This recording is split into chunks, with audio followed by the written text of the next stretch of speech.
Alright, so as I was going to get cigarettes, I decided that I'd tell everyone on YouTube my story. It's not a crazy story, it's not my life story, it's just a story of an event that made me never go back to a certain place. So there was a bar I went to. I saw it on Ghost Adventures. It's haunted by their standards. And, it does karaoke. Now, the first time I went there, I didn't realize that that was the place from the show. So the first time I went there with my current ex. Call her current ex because right now she's my ex. Later she'll be my ex from a while ago. Anyway, maybe if I ever fucking meet anyone. So I went there and I spoke to the bartender. She was pretty cool and she was training someone. So 2-3 years later I go back, and now this time I'm no longer with my with the girl that I was dating at that time. So I went there, did some karaoke, whatever. I was drinking. Now, I'm a veteran. I don't know if I've ever said that. I'm pretty sure I did, but I'm a veteran. So there was another veteran at the bar, and he offered to buy me a drink. And I was like, oh, thanks. So, I was like, maybe if I talk to this veteran, I won't be so fucking lonely. Because the only person I'm talking to right now is the bartender. And, it's not, like, there's nothing weird with the conversation. So, one thing I learned in the military, and I totally forgot about this because I was drinking and somewhat enjoying myself. Uh, when I was a soldier with other soldiers, if you go to a place, all the soldiers compete with each other. It's not on purpose. It's more of like, if they can do it, why can't I do it? So that's what happened with me and this veteran.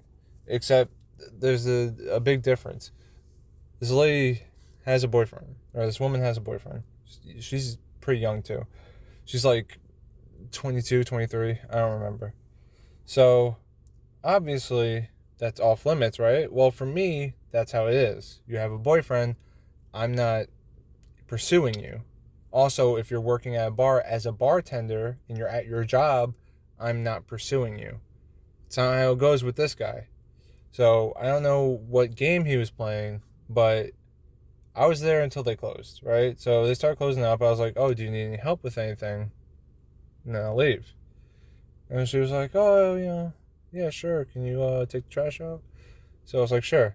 So throughout the night, though, let me backtrack. When I was talking to this guy, he was trying to disavow every fucking thing I was saying. It's another one of those tricks that soldiers and veterans use to try and make someone else seem like they're A, stealing valor, or B, we're only in the military for like 3 years or a shorter contract if that exists. From what I can tell, no. And this guy was like, oh, I was infantry, blah, blah. And I was like, oh, so you probably were on the, those black, those, like, there are things known as black ops. Here's the thing, though. It's not written. It's unofficial. So when you do black ops, you do things that, maybe your company is aware of, but no one higher than that. It's not because it's illegal. It's because you want it kind of, closed up. You don't, like, most of the time, a company won't even know that you're doing something. It'll just be like a certain platoon that's like, oh, we're going out for patrol. They'll say that they're doing something, but they won't say exactly what they're doing, like, down to every detail. I could say I'm going out on patrol, but realistically, me and some guys are going to go do some crazy shit. Now, I'm a mechanic, so if I was ever on any black ops, it wasn't crazy. It was just commandeering something for our inventory that we needed and didn't exactly have permission to take and then give back, tactfully acquire, if you will. So he's like, oh, that's not a thing, and I was like, okay, whatever.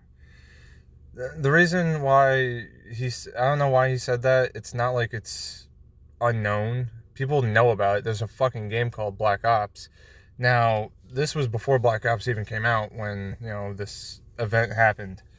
So, after a while, it's like, all right, I'm not going to talk to this guy because he's obviously doing that thing. That's like what fucking, dinged me in. But I didn't think that he would go so far as to be there while I'm still there because I wasn't being a creep. Like, literally, I was fucking sober because I was able to drive home. I had like 2 drinks, but I was babysitting them because the only reason I was really there was to go on stage and do karaoke. So, uh, and the following events took place very close to each other. So she asked me to take out the trash. I'm like, okay. And sorry, I just had a weird meal. Anyway, so she collects all the trash, puts it in a bigger bag, and I was like, all right, I'll take this out, and then I'll come back and see if you need anything else, right? So he starts talking to her as I'm leaving. I don't hear what he's saying, but he's like, hush hush about it. So he starts talking to her, and I go outside and I take out the trash, and I couldn't find the dumpster, so I was like, hey, where's the dumpster? And she didn't reply. I was like, okay. So I looked around for a minute, and I found the dumpster. It was outside the gate.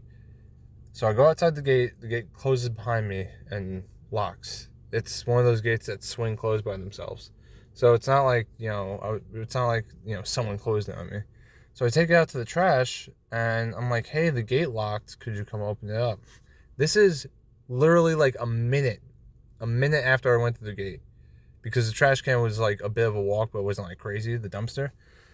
And she texts me back and she goes, wait, you're still here? Now, I don't know exactly what he said, but I can only think about what he said, because this exact thing, not exact, but like this kind of thing has happened before. And it happened with, yet again, another woman. Now, here's the difference. The woman that it happened to, or the woman that was part of the first scenario, wasn't, like, no one was aware that me and her, we were kind of seeing each other. It was like a thing where, we got together one night, and then after that, whenever I saw her, I'd just walk up to her and kiss her, and it was fine. Like, she was okay with it. She'd, put her arm around me or whatever. We weren't officially dating. However, there were a group of people that didn't like me. Now, the reason these people didn't like me is because I'm not going to say the installation. I got to the installation, and immediately I was a platoon leader, because of everything that I'd done prior to being in E4 for, a good amount of time. And me I just took charge at one point, because the NCO that was in charge was stressing the fuck out. And all the guys that were there were like I'm not going to say they were lazy, but they weren't really motivated to do anything. So I got there, I started telling people, hey, this needs to be done, let's get this done. Because when I first got there, they were like, oh, we don't actually work on the vehicles, we just, write it down and say, we're going to order parts for it. So I got pissed off at that, because I was like, this fleet needs to come up. It's one of those things where it's like, it gets to a point where you're like, well, if we just get it done, it'll look better, and we won't actually have to do anything. So we won't have to keep making excuses. So that's what happened. And then, these people, they've been here, they'd been at that unit for about a year at that point. And they just didn't like the fact that, some fucking new guy comes up and is in charge of, several different parts of a company, because we were CRT.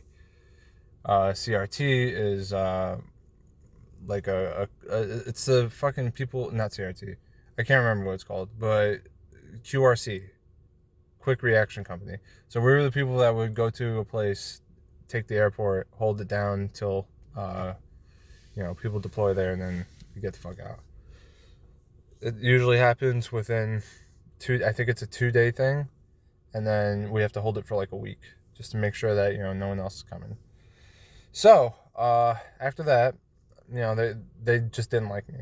So a year goes by, and for some reason they still don't like me. I'm not like friends with any of them. I'm mostly friends with infantry and other mechanics that were in my company. But at the barracks I was at, it was just them. It was all of the fucking support company and shit. So, she would go and hang out with them, because she was kind of new. She was a tank mechanic. I was a Bradley mechanic, so 2 different vehicles.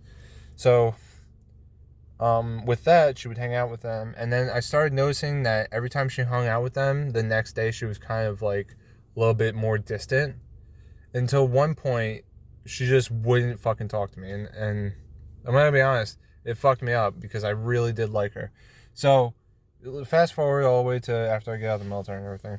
So this thing happens, and I'm like the only thing I could think is that this guy was probably just talking a lot of shit, because if you have someone that's in your ear and you're alone with them, you're going to listen way more than you would the person that's not fucking alone with you saying stuff.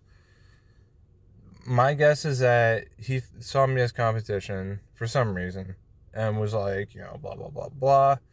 My biggest issue with him is that he wasn't even drinking at that point. Like, I was babysitting the drink. He didn't even have a drink in front of him. He was just, chatting her up. That's fine. Do what you will, but why would you try and get me out of the picture? If you're trying to go home with her, just be upfront with her. Be like, hey, look, I like you, blah, blah. If she says go home with you, that's fine.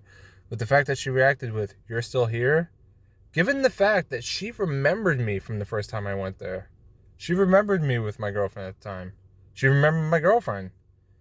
So it was just funny that reaction was so crazy. So what I started doing, as of now, because I was just thinking about it because I was like near it, but like I'll never go there again. Because I just feel like if I go there, she's going to look at me and be like, oh, you're a creep. So from now on, I'm never nice to people. Like, I'm never generous to people, I guess I would say. If I go to a bar, I have one drink, and I fucking leave, and that's it. I don't chat to the fucking bartenders. I don't even talk to women in bars anymore. I feel like if, I'm just too polite, I'm looked at as a creep. I don't know if it's a stigma. I don't know if it's just because everyone's such a fucking asshole to each other or because we're in New York. But, I'd given up on trying to be social. That's why now I make fucking, videos on YouTube and tell you guys stories, because even if you are judging me, I don't have to see them in the comments, because let's be honest, no one comments except for like two videos I think people commented on. So, that's my story. That's why I'll tell you the name of the bar. It's called Katie's, and I'll never go there again. And it sucks because I do like doing karaoke, and the nearest karaoke place is in Farmingdale, which is fucking 30 minutes away. And Katie's is just it's not up the block, but it's like 10 minutes away. So, thanks for listening. If you listened all the way, if you didn't, whatever. Also, not that it's going to be successful, but I'm starting a merchandise company. It has nothing to do with YouTube. Just thought I'd throw it out there. If anyone's interested in what it's about, I'll tell you what it's about. I won't tell you the name though, because it's not copyright yet. It's just, a little something. It's really a modest type of thing. I'm not going to be like, oh, to buy a shirt, it's $70, because they're not going to be, good, expensive quality. They're going to be regular fucking quality. And I might even just do it just for like gym shit and promote it that way. But yeah, this was Basic Mark. All right, guys, thanks.